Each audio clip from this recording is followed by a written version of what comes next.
না। যদি নরকে যেতে না চান, যদি বেদনার জগতে আসতে না চান, ভগবান গোবিন্দের ভক্ত হয়ে গোবিন্দের কাছেই ফিরে যেতে চান, তাইলে আপনাদের 4টি পরীক্ষা দিতে হবে। মাত্র 4টি ধাপ পার হয়ে আপনারা গোবিন্দের কাছে যেতে পারবেন।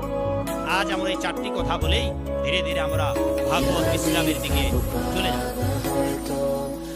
আর এই 4টি সিঁড়ি অতিক্রম না করা পর্যন্ত আপনি ভগবানের কাছে ফিরে যেতে পারবেন। তাই আপনারা চেষ্টা করুন, আর এই 4টি কথা না শুনে আপনারা যাবেন না। আর সবার জন্য হয়তো প্রসাদের ব্যবস্থা আছে, কমিটির ভক্তবৃন্দরা হয়তো প্রসাদের ব্যবস্থা করেছেন, আপনারা প্রসাদ নিয়ে যাবেন। তার আগে আপনারা এই 4টি সিঁড়ি পার হওয়ার ব্যবস্থার কথা শুনে আপনারা গিয়ে ফিরে যাবেন। 1, যাদের গলায় তুলসীর মালা নেই, আপনারা গলায় মালা।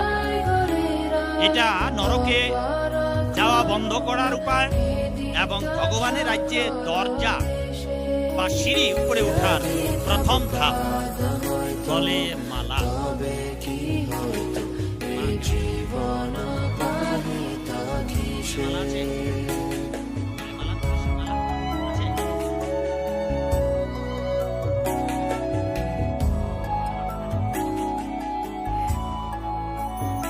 গলে মালা 1 নম্বর। গলে মালা হিন্দু বলে পরিচয় দেবার জন্য সবার গলে তুলসীর মালা পড়া উচিত।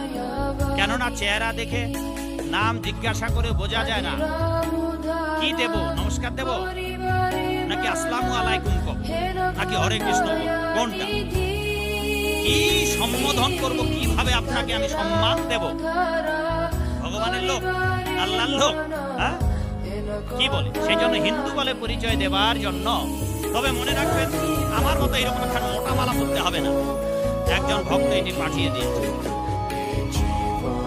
এখানে শঙ্খ, চক্র, গদা, পদ্ম দিয়ে এটি তৈরি। হয়তো ভাবতে পারেন যে বিল্লমুক্তাসুরী, এই জন্য গোপীনাথ দাস ব্রহ্মচারী বাবার বলে অনেকগুলো মালা আছে, আমাদের কিন্তু এতগুলো মালা পড়তে হবে না। না, এতগুলো মালা পড়তে হবে না। আপন ভজন কথা না কইও যথা, তিনি পড়েছেন। আমাকেও দিয়েছে, ফলে পড়তে বলেছে, তাই পড়েছি। ভক্তদের কৃপা। এইরকম 1 নম্বর গলে মালা পড়তে হবে। যদি আপনি মালা না পড়েন, তাইলে মনে রাখবেন নরকে যাবার টিকিট আপনার কাছে গচ্ছিত রয়েছে। এই টিকিটে আপনাকে নিয়ে যাবেন।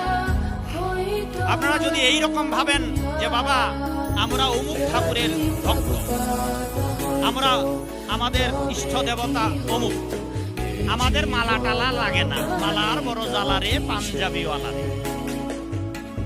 তাদের জন্য উত্তরটা হচ্ছে এই: মরবার পর যেই গুরু দীক্ষা নিয়েছেন ওই গুরু আপনাকে বাঁচাবে না। মরবার পর যেই ঠাকুরের আপনি পূজা করছেন ওই ঠাকুর আপনাকে বাঁচাবে না, নরক থেকে বাঁচাতে পারবে। কারণ নরকের বিচারপতি আপনার গুরু নয়, নরকের বিচারপতি আপনার ইষ্ট দেবতা নয়, নরকের বিচারপতি ওম নমঃ শিবায় নয়, নরকের বিচারপতি ওম ব্রহ্মণে নমঃ ব্রহ্ম নয়, মা কালী নয়, যা দেবী সর্বভূতেষু মাতৃরূপেণ সংস্থিতা, নমস্তস্যৈ নমস্তস্যৈ নমস্তস্যৈ নমো নমঃ। মা কালী বিচারক নয়। গতকালকে সরস্বতী পূজা হলো, সরস্বতী মহাভাগে করলেনটা কি? নিত্যে কমল লোচনে। মরবার পর আপনার বিচার মা সরস্বতী করবে না, এইবার বিচার করবে দ্বাদশ মহাজনের একজন। 12 জন বৈষ্ণব প্রধান ভাগবতে আছে মহাজন, আর এই 12 জন বৈষ্ণবদের একজন বিচার করবে, আর তিনি হচ্ছেন ধর্মরাজ। কি বাবা চলে যেতে হচ্ছে? এই যে বাবা দেখছেন ধীরে ধীরে ফাঁকা হচ্ছে, আপন মনে চলে যাচ্ছে মন কলা খেতে খেতে। ভাবছে শুনলাম, একবার শুনলেই যখন হবে তা বাড়িতে একটু একটা আরাম করে ঘুমা। মানে আমরা যে আগ্রহ করে বলতে চাই, সখীরে কারে বলবো কৃষ্ণ কথা, শোনার মানুষ নাই। কালকে একটাই ঘুমিয়েছি, আজকে হয়তো একটাই ঘুমাতে হবে। উঠেছি 5:30টায় 6টায়, আর স্নান করেই গাড়িতে এসে পৌঁছালাম 6টায়। কত ঘন্টা বাসে থাকলাম?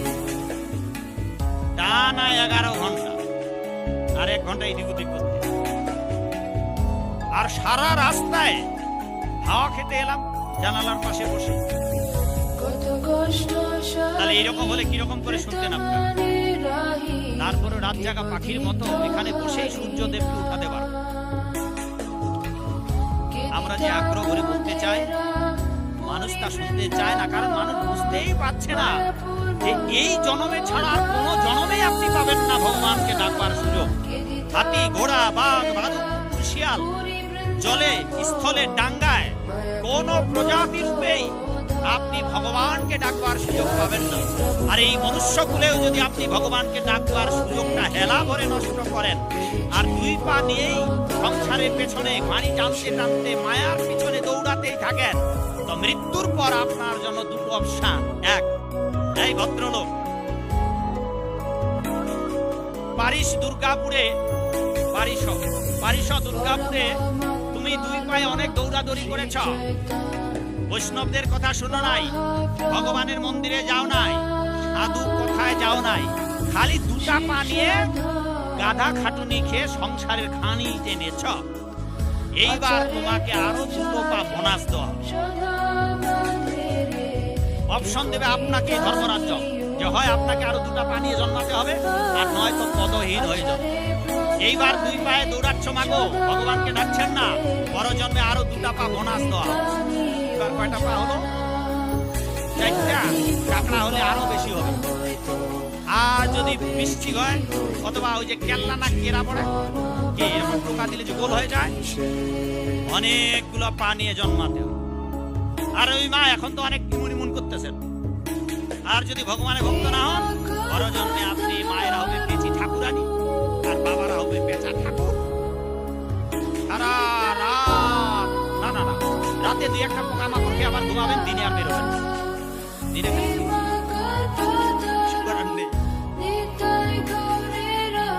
সেই জন্যে আপনাদের এই সমস্ত বিপদ থেকে মুক্ত হওয়ার জন্য 1 নম্বর করতে হবে বলে তুলসী। 2 নম্বর একাদশী। আপনারা এখানে একাদশী মাগো বাবা কারা কারা পালন করেন হাত তুলুন তো দেখি। একাদশী কারা কারা পালন করেন? জয় একাদশী পালনকারী ভক্তবৃন্দ কি? যারা পালন করেন না তারা কি? যারা পালন করেন না নিতাই গৌর প্রেমানন্দে হরি বল। ঠিক আছে।